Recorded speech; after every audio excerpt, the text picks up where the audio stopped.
Okay, all right. I think we are good to go. Let's get started. Good evening, good afternoon, and perhaps good morning based on what part of the world you are right now. Welcome. Really glad to have you all here.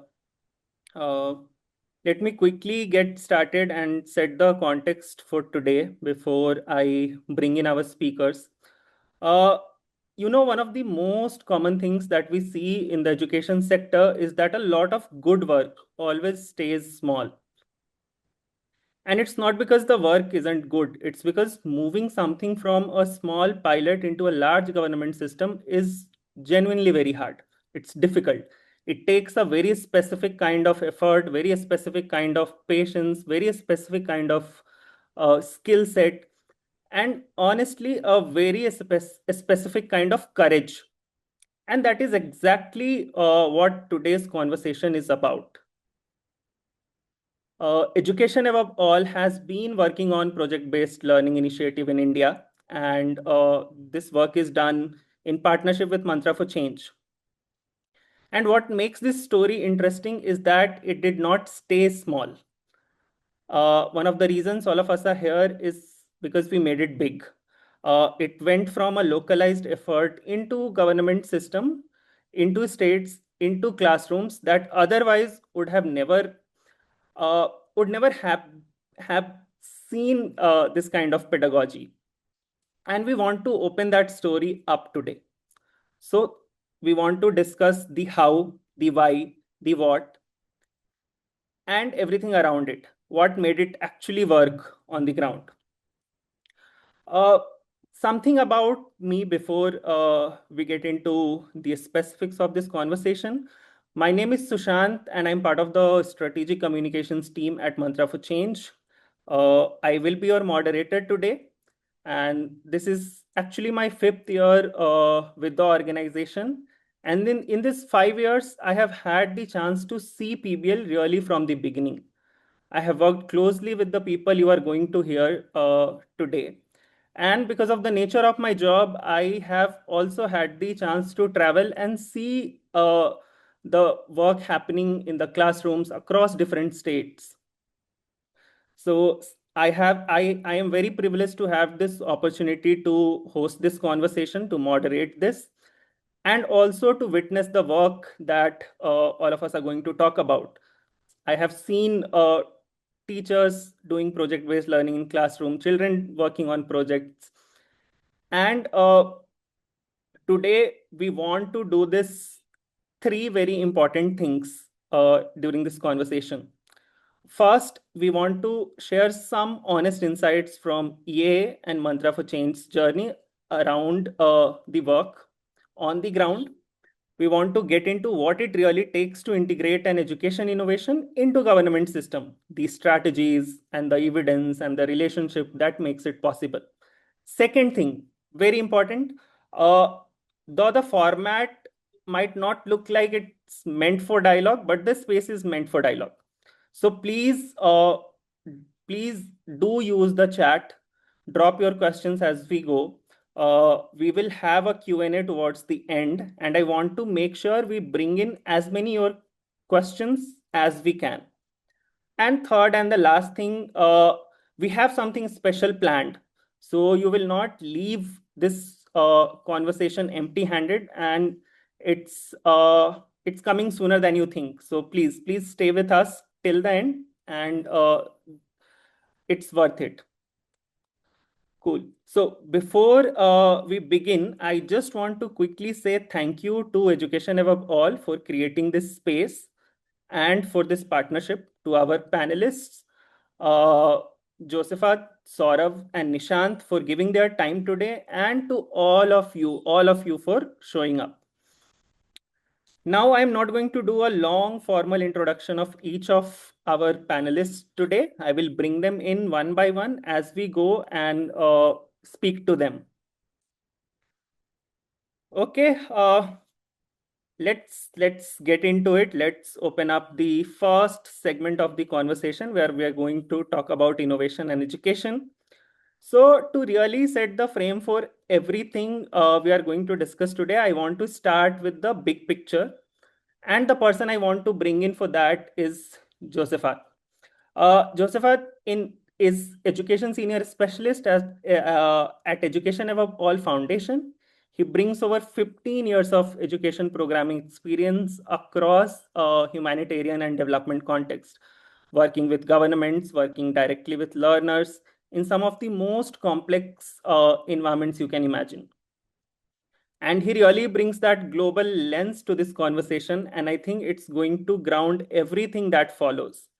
Uh, Josephat, really wonderful to have you with us today. And I want to start with what sounds like a very straightforward question, but it really isn't. Uh, what is innovation in education? Because the word gets used so much and it means so many things to different people. What does it actually mean to you? Josephat, over to you. Thank you so much, Sushant, for that wonderful introduction of the conversation that we are going to be having for the next 1 hour or so. Um, Before we delve into the issues on the table of um, integration, scaling innovations through government systems, perhaps it's important for us to begin by exploring what innovation means in education. Yeah, I want to invite all of us to reflect on what you think when you hear the term innovation in education. But my reflections are this, that innovation in education is any new ideas that make learning and teaching more effective. Because the purpose of education is to enable learners acquire critical competencies, both in literacy, numeracy, and future ready skills. So, in my view, innovation in education should be an enabler towards that objective. I know that many education needs, many innovators consider innovation to be technology driven, shiny products. But we will see as we go into this conversation that the kind of innovation we are talking about does not have technology. Because we know that if you focus on technology, you will be looking at the product, not the impact. And as well, we know that not all children in all contexts can access that technology. So, in a sense, if you focus your understanding of innovation on technology, you are likely to leave out the most vulnerable, those that really need the support to acquire the relevant skills. So, innovation, therefore, is supposed to build children's learners' literacy, numeracy skills, future ready skills, including critical thinking, problem solving, collaboration, communication, as well. Very important that innovation is not supposed to serve a small group of children or learners. Innovation makes sense when it can reach millions of children, as many children as possible.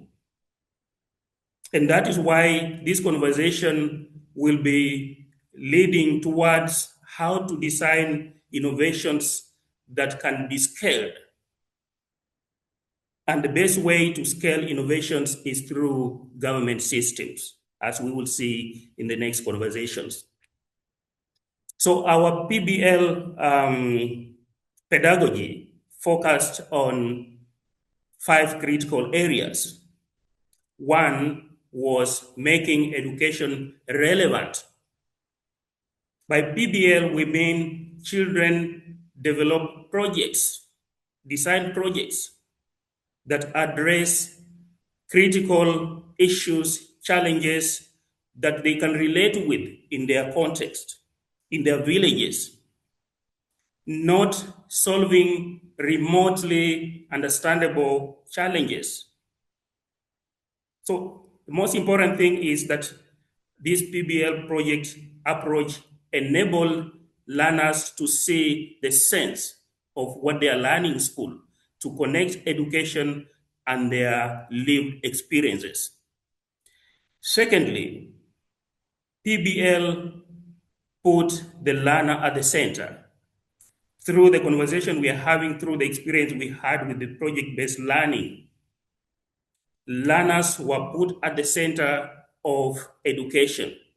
They determine the trajectory of their education through the projects that they developed, through the research, through the reflections, through the presentations. They got engaged throughout their learning process. In a sense, they shaped their learning journey. Secondly, PBL ensured equity. Related to what I've just said, there are many children in many geographies, especially in the global south, that have no access to some innovative products, particularly if you look at technology. But PBL is relevant for children in rural areas. It can be applied by children in urban centers. It can be applied by children in resource-constrained locations. In a sense, they use the resources that are available within their community to develop projects that reflect the challenges, the issues within their communities. The third aspect is teacher engagement. We all understand that the teacher is the most central factor in the teaching and learning process. So PBL as well put the teacher at the center of everything that was developed. Teachers were supported with the training on the approach, how to support children to develop projects. Teachers were supported with the resources they needed. There were manuals, there were flashcards that teachers received. So in summary, teachers were the second most important pillar of PBL, and they were put at the center of everything that happened under PBL. The fourth element is integration. As we will see in the next conversations, if an innovation is not integrated within existing systems, it fails to be an innovation. It dies at the pilot. This particular PBL approach ensured that everything from the projects was aligned with the curriculum. It was aligned with government policies. It was aligned with the school calendars, so that PBL does not look as an additional burden, a parallel system to what is going on. And once that was done, it was possible for it to be integrated. As well, it enabled collaboration among teachers. You will hear from the next presenters how teachers from different subjects collaborated because they found synergies, alignment, complementarities with within the subjects that they teach in school. And over the last 4 years, the results of this approach are incredible. This approach has impacted the education of around 4 million children in 18,000 schools in 4 states in India. Based on independent evaluations, there was 2-digit improvement in learners' performance in mathematics, English, and science, as well as 21st century skills. In addition, there has been a significant shift in teachers' approaches, practices. Teachers have become more of facilitators and mentors than mere supporters of rote learning. They have facilitated learners be able to design, develop, and present projects that reflect specific competencies within the curriculum. In addition, through this approach, there has been significant improvement in learner engagement and attendance. We will hear from the next presenters how attendance improved specifically for days when the schools, the classes were participating in PBL projects. So in sum, we are saying that PBL is an innovation that has significantly contributed to a major pedagogical shift and learning outcomes for the children in India.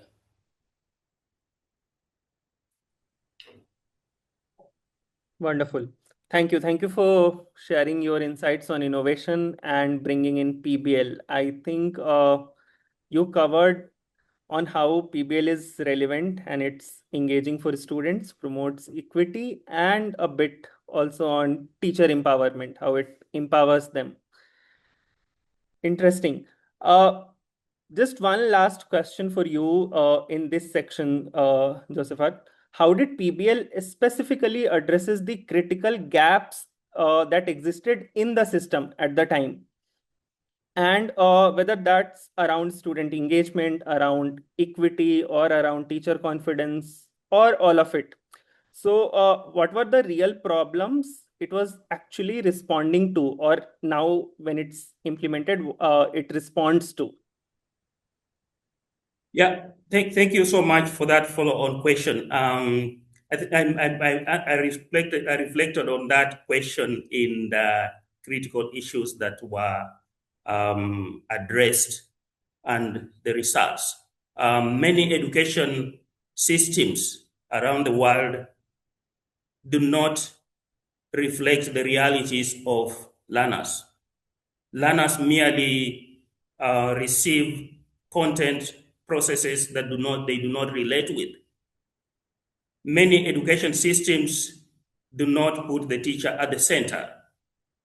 The teacher is not supported. There are no structures for mentorship for the teachers. There are no resources in many of those geographies. As well as I mentioned, many innovations do not attempt to work through government systems. They become parallel system to the government, only at pilot level. And then when the pilot ends, they collapse with the external funding.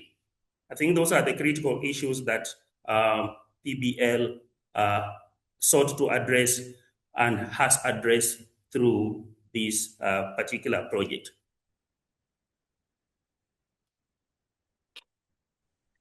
Thank you. Thank you for the response on the follow-up question. Okay, so now we know what innovation is and why it matters. The next question is, and we'll move forward in the conversation. We'll move to our next section or segment, you can call it. The next question is, how on earth do you actually get government systems to take it on? Because that is where most good work or good ideas just quietly disappears. And the person who has really lived that challenge is on our panel today, Saurabh. So a little bit about Saurabh, and more you will find when when he responds to the question. Saurabh is program director at Mantra for Change. He started his journey as a Teach for India fellow. For people who have joined us from outside of India, it is a very prestigious fellowship in India, which means he has actually been inside a classroom. He has taught, and he knows what a teacher faces. He knows both ends of the system, and over the years, he has become one of the sharpest system change thinkers. Uh, and I have had the privilege of working alongside Saurabh. So Saurabh, great to have you here. Uh, so let me start with the most fundamental question: what role did Mantra for Change actually play in or played in bridging the innovation and the government? Like, were you a translator? Were you a bridge builder? How would you describe it? Over to you, Saurabh. Hi, thanks, Sushant, and hello, everyone. Saurabh this side. What a joy is to join this panel and really share the stage with Josephat and Nishant and Sushant. Sushant, before I go ahead and talk about and respond to your question, I mean, just a little bit of background, everyone, about the work that we do in India. Mantra for Change is a not-for-profit based in India. We work with public education system. We work with government to improve the quality of public education system at scale. And that is the nature. And India has, some of you may already know, India has 1.5 million schools, half a million teachers, and I mean, uh, kids, you cannot imagine the scale. And we do this by three ways, right? And we really work design program with governments directly. We also believe in the power of collective action. So we enable other organizations as well to work through collective action with government.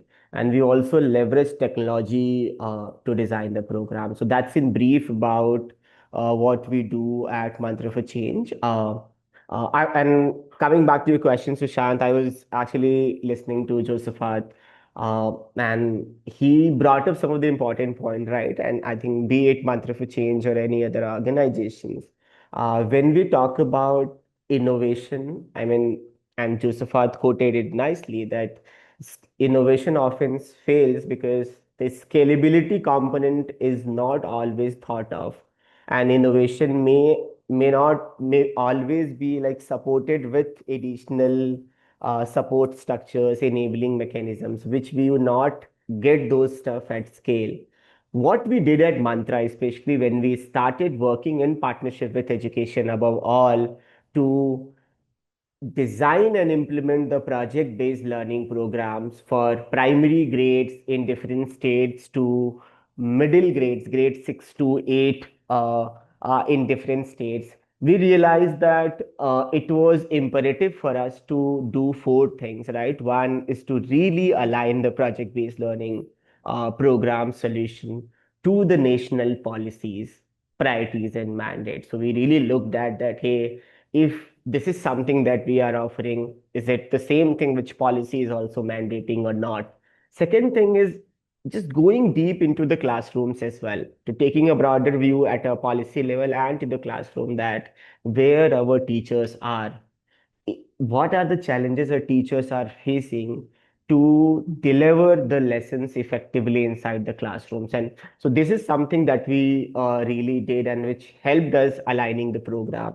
Second thing, we realized that when you work with this scale of 30,000 schools, 20,000 schools, and like a 4.5 to 5 million kids, you really need to build the capacity of the system from within. You cannot go and say, hey, we have come here and we will train you and then things will change. You really need to create a pipeline of leaders at various level within the government. And I think that becomes one of the important offering, right? Uh, to really take any innovation at scale. Third thing that helped us is actually identifying champions from within. Even if you're piloting something or 10 schools or 10,000 schools, it's super important that there are leaders from the government, from the beneficiary side, who are talking about it, who are believing into this idea as good as even better than how we are believing. And I think this was something that we were very clear that we really need to find these heroes, these champions, starting from teachers to students to system leaders. And once they speak, they start talking about the impact that they are witnessing. I mean, then, uh, you cannot stop any innovation to scale. Fourth and last thing, Sushant, when I think about uh, translating the any innovation to scale or with government, I mean, we many a time we say that, hey, while we are piloting something or innovating something, let's do everything ourselves. So let's give the teacher training by ourselves. Let's design curriculum by ourselves. Let's also do assessment by ourselves. I think what we often miss out is that ownership is not off the thought. Even if it's a 10 school or 10,000 schools, you really need to design at scale with the system and not really think about if something will happen well, then I will scale it. So scaling the idea versus what works at scale is a principle that we have taken, and one of our mentors, Sanjay Purohit sir, often talks about these concepts as well. So these are these experiences that helped Sushant, which I could just take top of my mind. Thank you so much. And I think underneath everything that you just said, trust is the word, I think. And trust is not something you build in a meeting, it's built over time and in the field, showing up again and again. Uh, and I think what I also heard is you are holding two worlds together and making sure neither one loses sight of what actually matters, which is the child. So keeping child at the center. Saurabh, I would also be interested in knowing, and very beautifully how you have put it in points. If you could put it in points for our audience today, I think more than around 200 people have joined us. And I think this question is very important for everyone who are here with us. What were the actual strategies you used to get government buy-in? Because I know a lot of people watching today are trying to figure out exactly this. How do you get a government to not just allow an innovation, but actually get behind it, work alongside you? So yeah, if you can list down some actual strategies that you worked at Mantra for Change. I mean, it's not one or few. There are plenty of things. This is an important question, Sushant. Thank you so much for asking this question. And it's a journey. I mean, over a period of time, we have learned many things, and we have unlearned many things also in terms of how to work with government, especially uh, at scale, to convince them to do something. I mean, what we have realized is. Uh, when we approach government to with one solution, one idea, I mean, many a time the lens is that, hey, I have come up with some solution, and here is the problem that I see. Can you adopt it? Instead, what we have seen working is to really show them what is possible and what are the challenges that they are facing. So instead of saying that something is really wrong with the system, really identifying that what are the efforts that they have taken and where our teachers are, and what is the plus one shift that you can actually make to take them to another level. So it's like how you go with an idea saying that it's not that everything that is happening is bad. Many a time when we approach, we say, here is the problem statement. Here are the 20 data source that says what is wrong. I mean, it's very important to know all of these information as well, but please understand that government is engaging many organizations like us as civil society, and everyone is coming to them and telling them the same thing, that something is wrong with the system, versus somebody is going that, hey, here are the things which we see in case of PBL in middle grade, really teacher trying, and here are the few things which we think can add value to what is already happening without changing the life of teachers too much. So that is one major operating lens we keep in mind, Sushant, and everyone at Mantra. Second thing, we went to the Department of Education uh, with questions and ideas saying that there are national policies which talks about mandating project-based learning as an approach in a specific grade. And here are the KPIs that state also needs to meet. How can we assist you to be able to achieve those goals? Would you be interested listening about ideas to make this possible? I mean, this opened many doors. This has opened many doors for me and for us, saying that we have a program this works with versus saying that here is the guideline, here is the thing that state has to do. Would you be interested? Would you like to hear some of the things that has worked in different places? And can we work together to figure out whether how this will look like for our teachers in Bihar or in different parts of the country? So this also talks about that you may be Mantra or Education Above All may be running the project-based learning program, but that is not only the organization's identity. So many a time when we go to the department, we often miss and looking at system as a whole. We see our solutions. So there is a joke we always say that we are united by problems and divided by solutions. So we think that we have a solution and we are always looking for a problem, right? I mean, so this is another thing that has helped us really understanding what is happening within the system and then working alongside the department. Third is that evidence is super important. I mean, before even the project-based learning program launched, we spent a year really around understanding what would it mean for our teachers, for our leaders to really implement the program in the contextual reality for a particular state.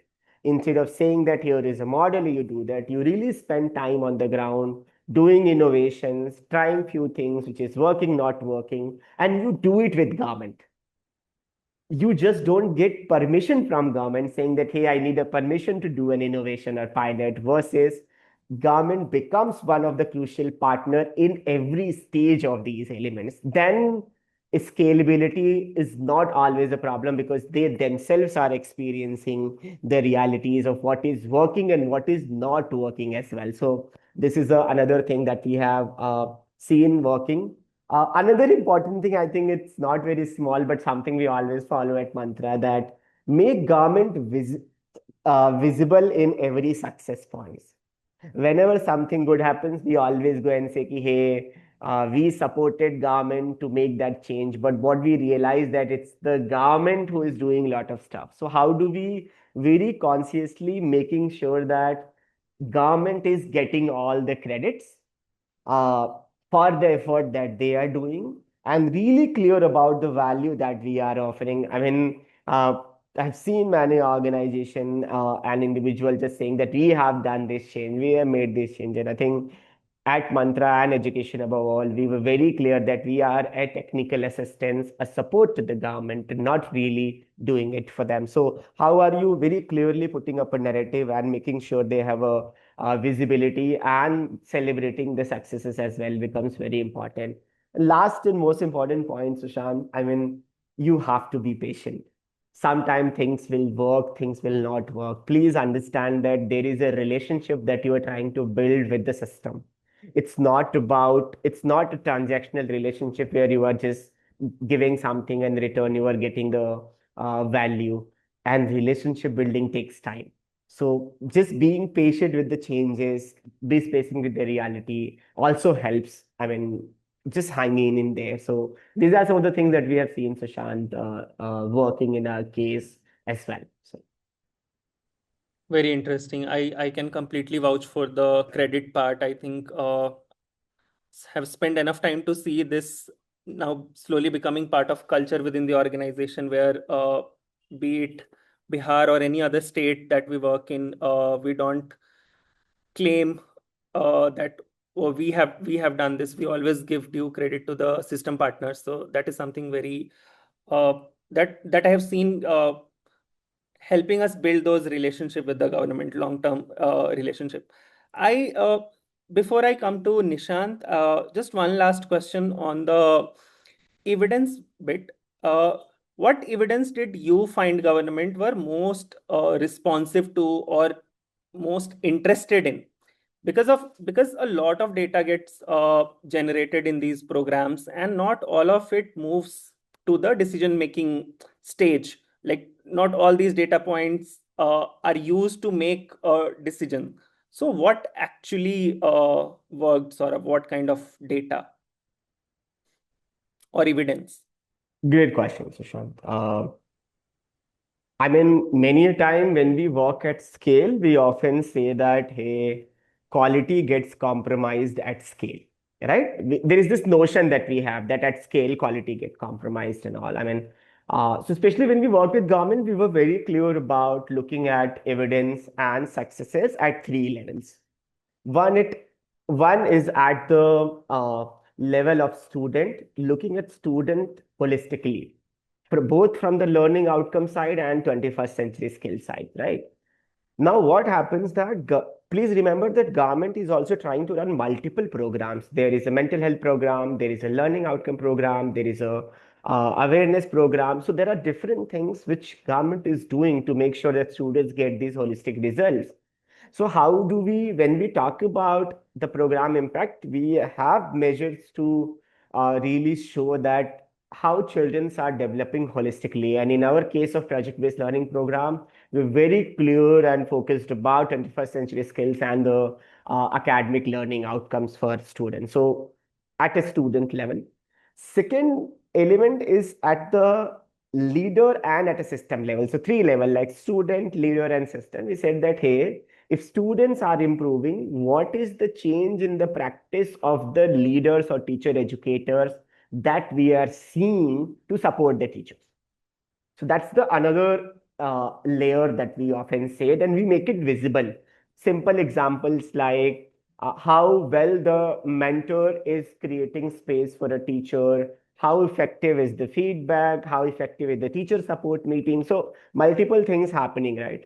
And third element is actually at a system level that uh, if there is a budget movement, if there is a process improvement, if there is a policy improvement, what it can do to a child sitting inside the classroom. So linkages of shift at a policy to a outcome level is not often so visible. And that is something we make sure we are able to showcase. And if I talk about, there are different ways that we do. And one of the things is actually making these learning visible and efforts visible to the different layers at the system of teacher and students. And we do that by multiple ways, right? Like whatever these kids learn in the classroom, at the end of every month, they actually present these learnings to the parents and teachers and other leaders as part of parent teacher meeting. Whatever these children and teachers learn, they also get an opportunity to showcase their efforts at a different level in the system through different type project-based learning exhibitions or competitions where these leaders gets invited as well. So we make sure that they are not only getting the abstract data that's saying that, hey, we have 3 years of learning improvement, or we have a 2 years of learning improvement in 1 year as a result of PBL, but we also you can also get to experience that by directly engaging with the children at various level in different forums as well. So you get a full sense of how evidence looks like in reality and not just in numbers. To me, experience, if I have to put in one line, experience is the best evidence. How do we create those experiences for the teacher, for the leader, and for anyone who is really witnessing and changing it? And that becomes the crucial component of the project-based learning offerings. It's like redefining their experiences from child to system. So yeah, these are the few things I could think of, Sushant. Thank you so much, Saurabh. This is genuinely going to stay with a lot of people on this call today. Now, just want to move ahead. Now, let's go deeper into the field bit of it, because strategy and policy conversations are one thing, but what does it actually look like to implement this on the ground day after day? And for that, I want to bring in Nishant. Uh, Nishant, a bit about Nishant. Nishant is a program manager at Mantra for Change. He is a tech graduate who made a very deliberate turn towards education transformation. But honestly, more than the bio, I just want to tell you what I know about Nishant from working alongside him. And this person is someone I have genuinely watched how he works. And I mean that very literally. I have seen Nishant running and actually running from our office in Patna to the education department, government offices, chasing approvals, following up on things that would have made most people give up. So showing up again and again until something is moved. So that is the level of dedication this work requires, and Nishant embodies it completely. Nishant, really glad you are here today. Let's go straight into the conversation. What are the real barriers when you are trying to move from a pilot to a system-wide adoption? Over to you, Nishant. Thank you so much, Sushant, for the great introduction. I mean, we are just living the work which we do in education. It is also being said that if you want to move a needle, we have to go behind it. We have to chase it like anything. So, coming back to the question that uh, when we move from a pilot to the system-wide adoption, there are a lot of barriers which we see, which we also have seen while working in one of the geographies of Bihar and in some other projects which I've also worked. But I would start this answer by a quote which I heard recently from an IAS officer. Is that pilot succeeds because of the special care and attention, but when it comes to scale, it gets exposed to the actual system, and if the planning and monitoring is not there, it fails miserably. So it was just a quote given by an IAS officer, and I completely agree with what he said. That when we work in pilot, we give a lot of attention. We monitor it very carefully. But when it comes to a very large scale, when we scale the same thing or the same idea, like Saurabh also talked previously, that how do we deliberately design for scale, not scale the design. Like when we are working in a pilot, are we actually designing that pilot project also keeping the scale in mind, or are we just work designing it for the limited geography or the limited area which we have thought of, right? So when we design at scale, then it means that we are keeping all the nuances in our mind, while that when we will move from pilot to system, what would happen? Uh, there can be absence of monitoring mechanism. That could be one of the first and the major failure point, or the major barrier which we could see in government or in a system-wide adoption for anything, even if we don't propose a solution, or if even if it's a solution that has come directly from the system, its adoption would fail if a proper monitoring mechanism or the structures and processes are not set into it. The second most important thing which I feel is how prepared are our middle managers. If we don't prepare our middle managers who are actually working on the field within the system, like if we are talking at state, then the middle managers would be the district level people or the block level people. These are the different cadres before school. So how prepared are they? How much hand holding do they need, external hand holding do they need? So that the preparedness of middle manager is again one of the barrier which we could see. Then the next I have two more points to add up is one next point is whenever a government project or a system led innovation is being scaled, the ownership towards government is often towards the compliance of it. It's not the conviction. The narrative which builds is the NGO partner or the CSO partner or the UN partner, they are driving the project and the system is watching it. How do we avoid that?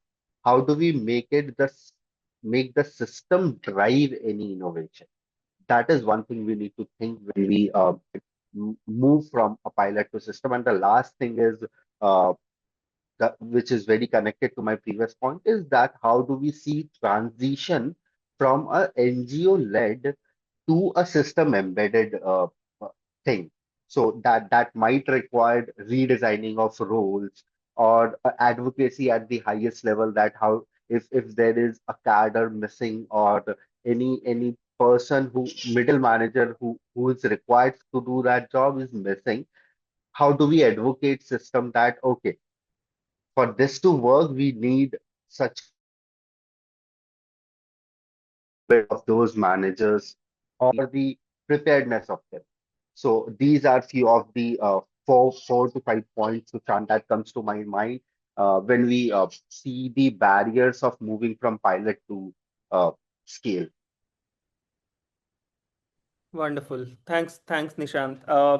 I think the emphasis on middle manager is very important. The stronger the cadre we have of middle managers, the greater success we can expect when it comes to And implementation. Sushant, if I can add a few things here. I Please, mean, please. people may not have full context about it, but the way the program was designed, when Nishant is talking about, so the project-based learning program, the little bit of background here is we did for different grades. For one of the states, it's happened for grade 6, 7, and 8, where additional lesson plans were designed based on the curriculum at chapters for the teachers based on the policies, and it had clear linkages of learning outcome and 21st century skills.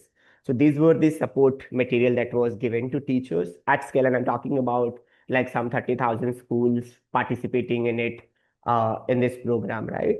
And then on the top of that, there is a support layer for teachers.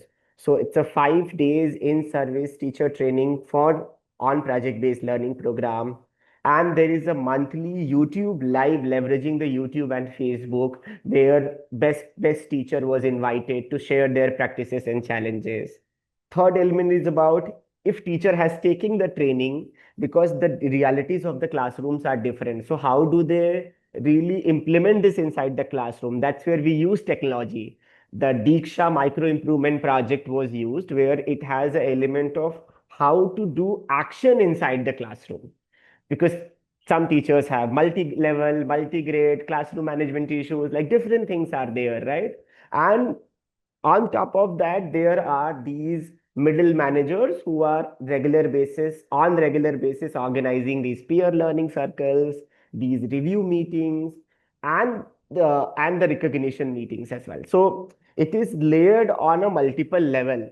What was crucial is that what are the changes we would like to see at the child level, keeping child at the center really by design, and designing the teacher level and the middle manager level. So this is the whole journey of project based learning program, and government has put like a millions to this project on multiple levels, starting from training to the textbook delivery to the assessment. I think everything is funded by the government, and that's the power, right? Because you can only provide, as external agency, provide your knowledge, provide your technical input, but when we talk about partnership, government really needs to come in and become as a partner and not just a permission giver or approval. And that was core of this mantra, education above all, partnership with Indian government, right, and different states. So just wanted to expand a little bit about the project side of things. So thank you. Over to you, Sushant. Thank you, thank you. Quick time check as well. I have two things to finish. I think the second thing will exceed a bit, maybe by 4 5 minutes. which is the Q&A round. And I see a consistent number of people who have, throughout the call. So there are around 200 people who have joined us, and the number is consistent from the beginning of the call. So I do feel that the conversation is very interesting. So I will bring in one more question for Nishant, and then after that, we'll bring in the surprise element that we have for all of you here, and then the Q&A. So I'll without setting any context, I will directly jump to the question. Nishant, how do you actually tackle the sustainability question? Because the funding cycle will end, key people will move on, political priorities will change. So how do you build something that can survive all of that? If you could say few points on that. Uh, sure, Sushant. In the interest of time, I would also would like to directly address to the question about the sustainability part of it. So more of it, Saurabh just address that when we design how in the previous questions also, like Saurabh said, uh, for the government buy-ins, we don't go to the government and say ki, hey, this is the solution we bring.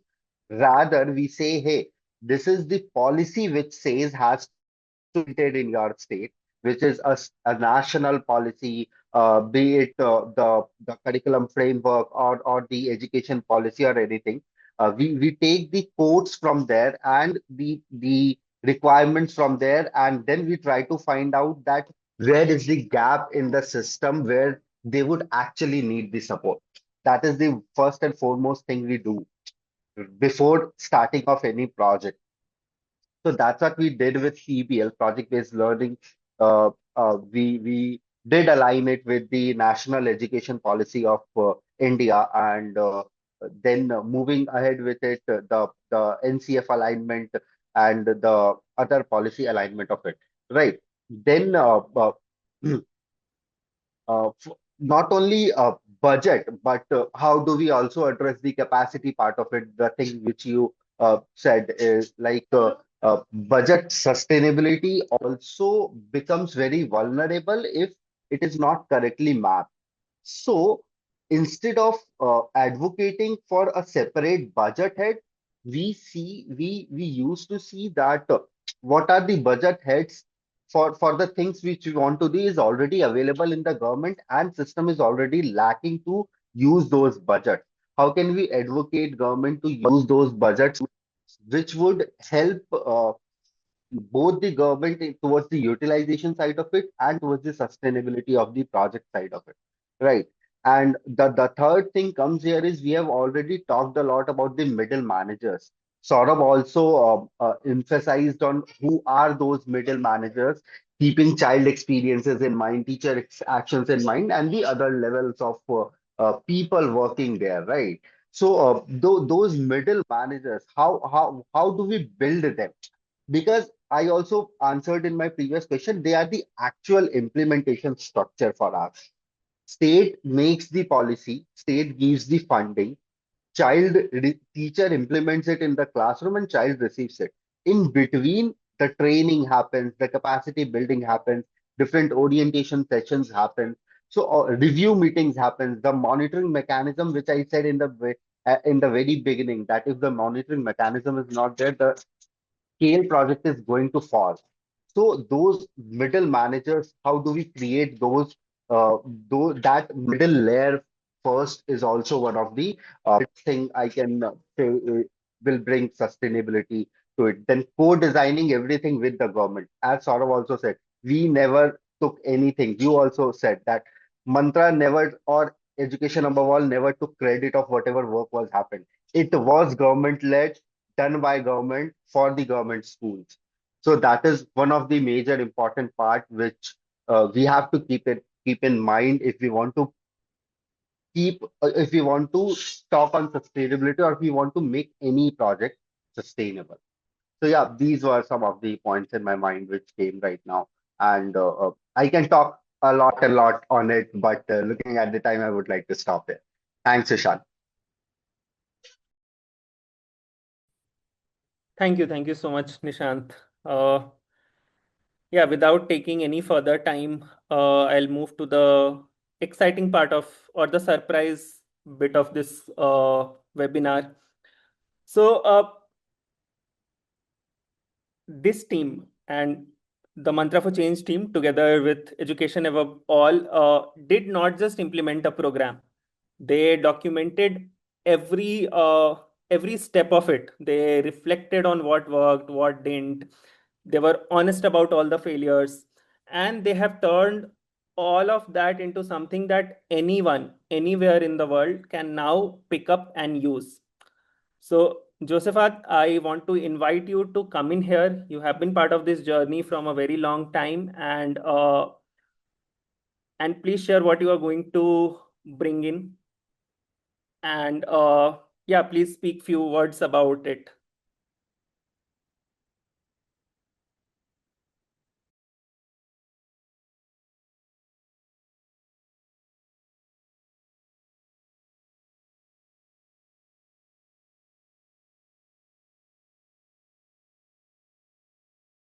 Thank you so much, Sushant.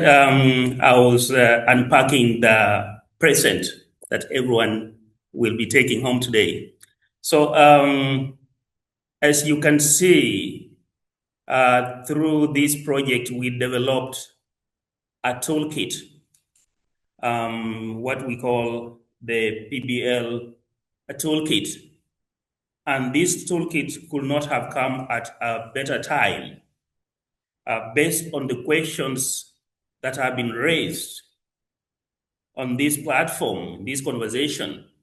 We feel that it is timely for us to launch this very useful resource that we have developed in partnership with the Mantra for Change and the Education Department.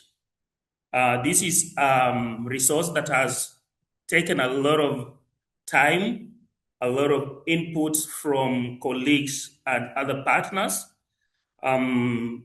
And the purpose is to ensure to share resources so that everyone has a more or less same understanding of what PBL is. Inside this resource, you will find answers to some of the questions that we have raised and answered. You will find answers on what PBL is. You will find answers on how to support teachers.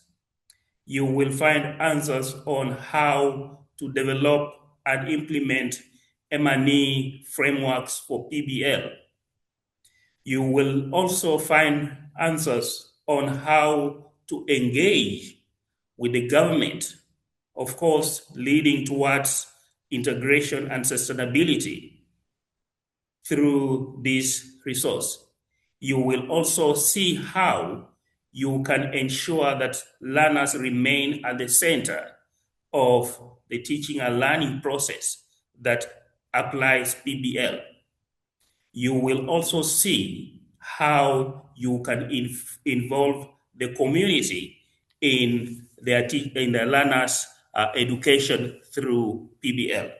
So we feel that this is a very important resource, and we invite you to review it, reflect on it, and utilize it in your day-to-day work as you endeavor to improve teaching and learning outcomes for the children in the geographies you work with. Next page. Next page. Thank you. Thanks, Josephat. Thank you so much. So Yes. a minute. This resource is now available. At the end of this conversation, we will share a link in the chat, and please feel free to download it and review it and utilize it in your work to improve teaching and learning for the children and communities that you work with. Thank you so much. Thank you. Yes, so finally the surprise is here. You will get the link. Please download it and let the team know what you felt about it, whether it was helpful or not, if there is any feedback, suggestions on how to make it even better. So moving to the last part of the conversation, which is Q&A, I see Janvi has answered some of the questions on chat already. But yes, if there are any other question that you have, please put it in the chat box and our panelists will answer these questions.